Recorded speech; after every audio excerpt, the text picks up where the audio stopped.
sache que la prière n'est pas une option qu'on choisirait d'appliquer ou non.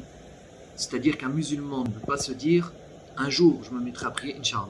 Non, la prière est une obligation et même un pilier de l'islam. Après la double attestation de foi, elle est même le deuxième plus important des 5 piliers. Et la première des œuvres d'adoration sur laquelle nous serons jugés le jour dernier est la prière, et notre manière de l'accomplir. Comme cela est mentionné dans le hadith, rapporté par Abu Daoud, At-Tirmidhi et d'autres, dans lequel le prophète, sallallahu alayhi wa sallam, a dit « Inna awwala ma yuhasabu an-nasu bihi yawm al-qiyamati min a'malihim as-salah » Certes, la première chose sur laquelle les gens seront jugés le jour dernier parmi leurs œuvres est la prière. Et la situation de celui qui ne prie pas est certes extrêmement grave. D'abord, on peut préciser que le fait de renier l'obligation de la prière est de la mécréance.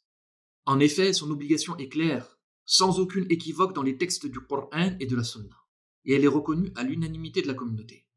Donc le fait d'aller à l'encontre de cela et de renier cette obligation est une mécréance. Ensuite, concernant celui qui ne prie pas mais qui reconnaît l'obligation de la prière, les savants ont divergé. Sort-il de l'islam par son délaissement de la prière ou pas? Mais quoi qu'il en soit, leur divergence à ce sujet est uniquement entre deux avis concernant la situation de celui qui est dans ce cas. Le premier, qui est que celui qui la délaisse est pour certains savants kafir, mécréant, qu'il n'est pas musulman. Le deuxième, pour les autres savants, qu'il est fasiq, musulman mais considéré pervers.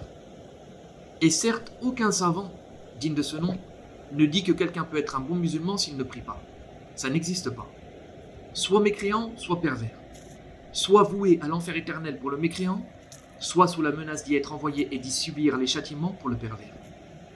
Quelle personne qui s'affilie à l'islam peut se satisfaire de cela pour lui? Et qui peut envisager de mourir dans cette situation?